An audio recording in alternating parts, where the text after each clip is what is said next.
Have you ever felt that the deeper you think, the more isolated you become? That the more you understand, the less others seem to want to listen? It's not just in your head.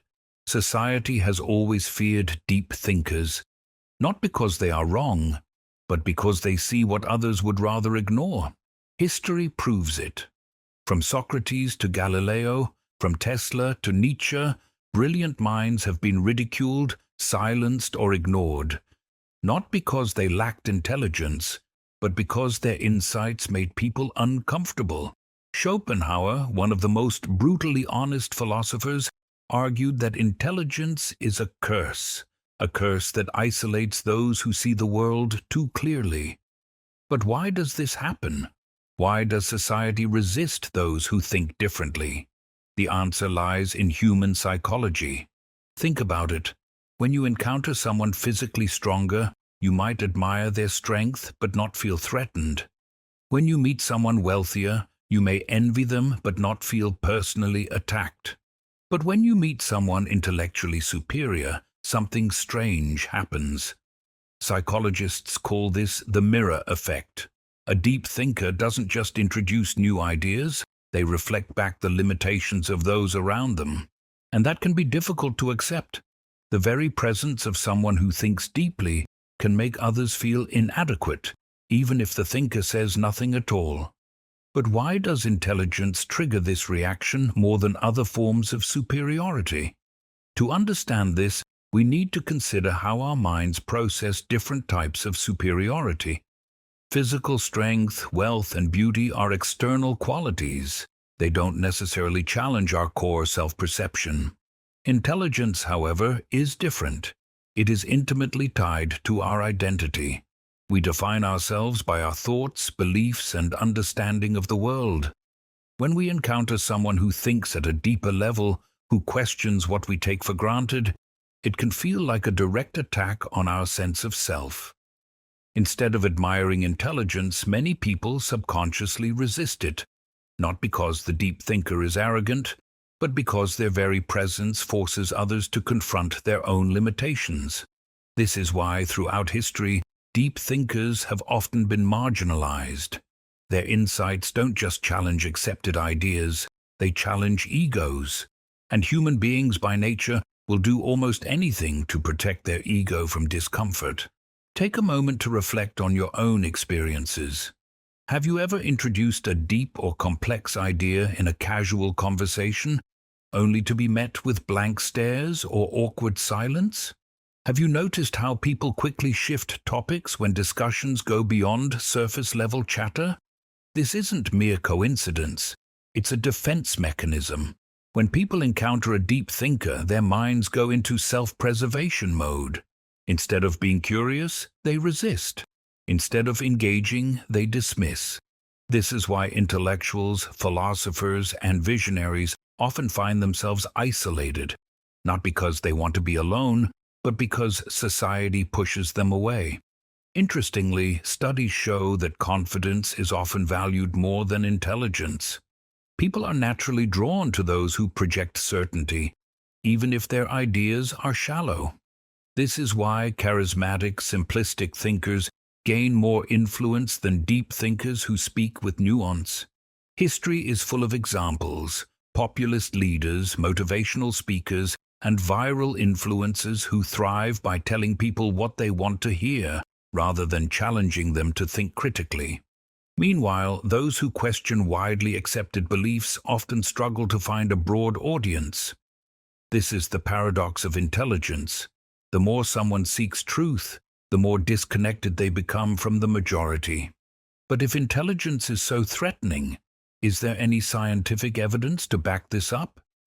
Neuroscience suggests that deep thinking doesn't just intimidate, it triggers a primal survival response. Studies show that when people feel intellectually inferior, their brain's amygdala, the region responsible for fear and threat detection, becomes highly active. Why? Because, for most of human history, survival didn't depend on being the smartest person in the room. It depended on being accepted by the group. Our ancestors thrived in tribes where social harmony meant safety. Being rejected by the group could mean death. As a result, human brains are wired to prioritize social acceptance over intellectual pursuits. When someone highly intelligent enters a social setting, they disrupt the tribal balance. Their presence challenges existing ideas, social norms, and group dynamics. This triggers the brain's defense mechanisms, almost like facing a physical threat. This is why deep thinkers often feel isolated.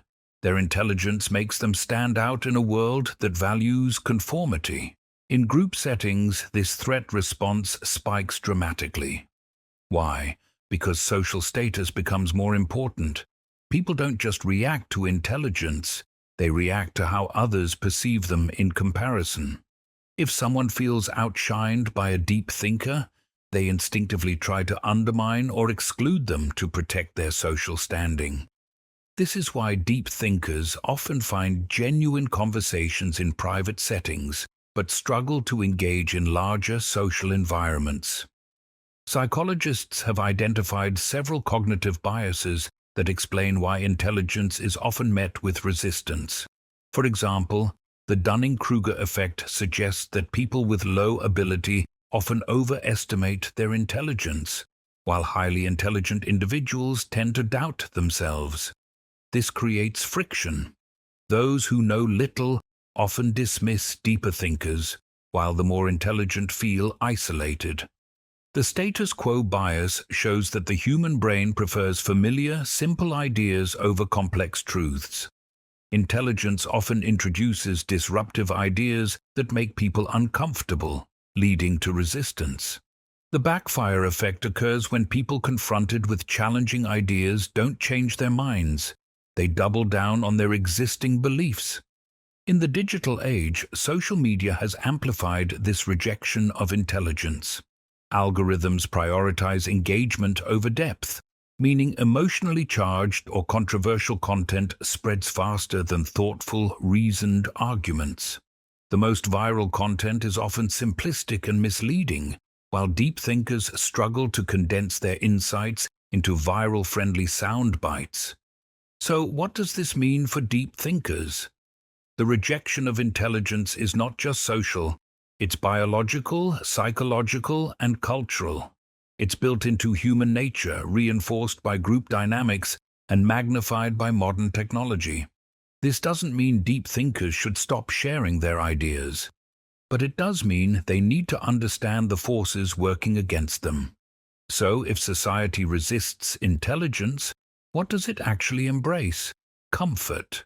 A world where predictability is preferred over truth. Schopenhauer, who saw intelligence as a burden, argued that the smarter someone is, the more they will struggle to connect with society. He believed that most people are driven by the will to live, a blind force that seeks comfort and survival above all else. Deep thinkers, however, develop the will to truth, an insatiable desire to understand reality, even if it leads to discomfort and isolation. For Schopenhauer, intelligence and happiness were inversely related. The more you understand the world, the harder it is to ignore its flaws. The more you think deeply, the lonelier you become. Yet Schopenhauer didn't just diagnose the problem, he also offered solutions. Embrace solitude. Schopenhauer saw solitude not as a punishment, but as a privilege.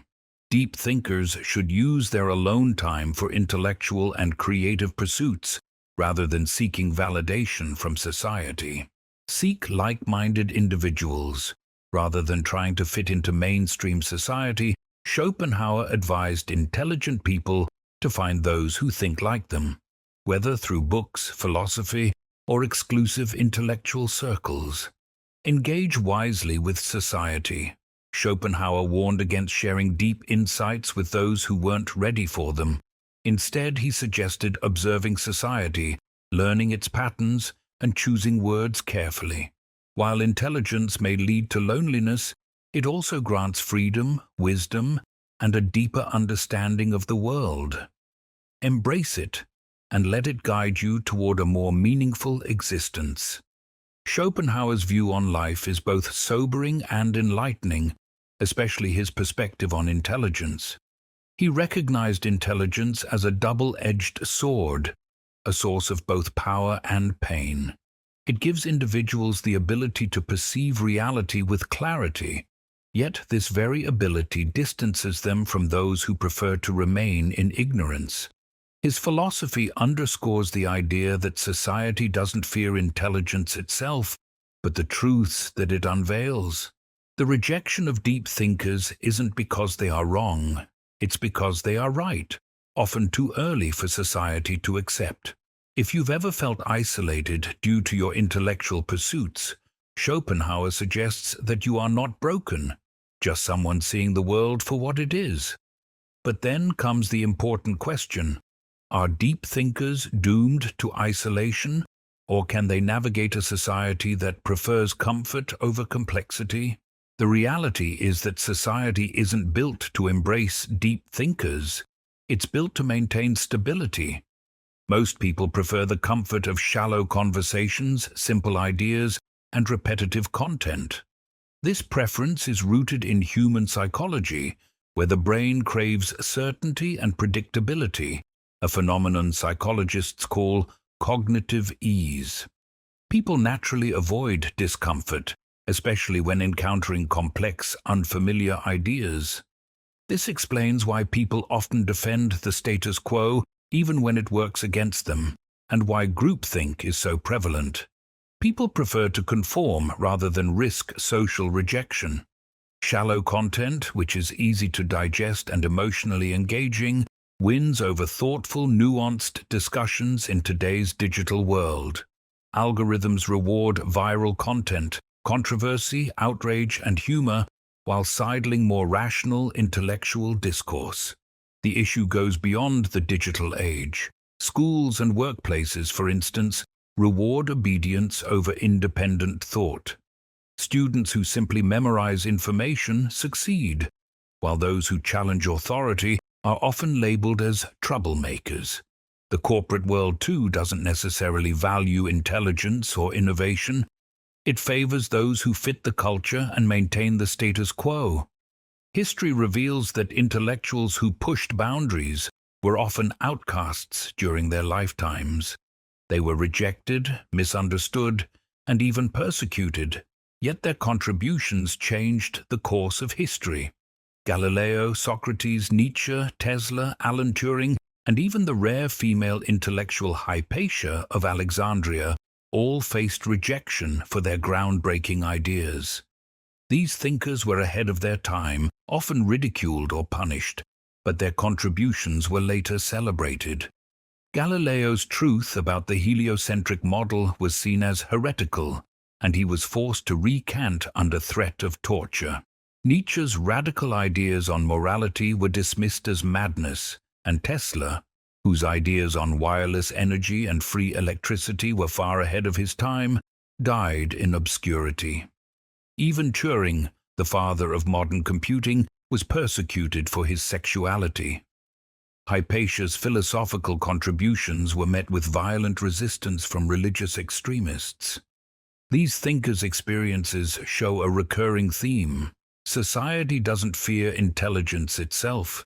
It fears the change that intelligence represents. It fears disruption of the existing power structures, and it often rejects deep thinkers because their ideas threaten the comfort and stability of the status quo. So, what does this mean for those who think deeply? Is the price of intellectual depth loneliness or rejection? The answer isn't so simple. While society may reject deep thinkers, it doesn't mean they are destined for isolation. It means they need to find the right places and people who appreciate depth.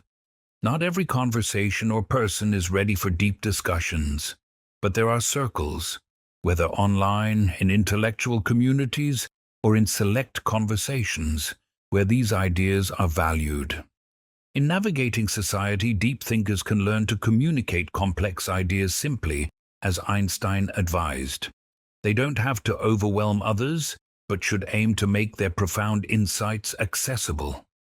Schopenhauer's belief that talent hits a target no one else can hit, but genius hits a target no one else can see, encapsulates the challenge of being a deep thinker.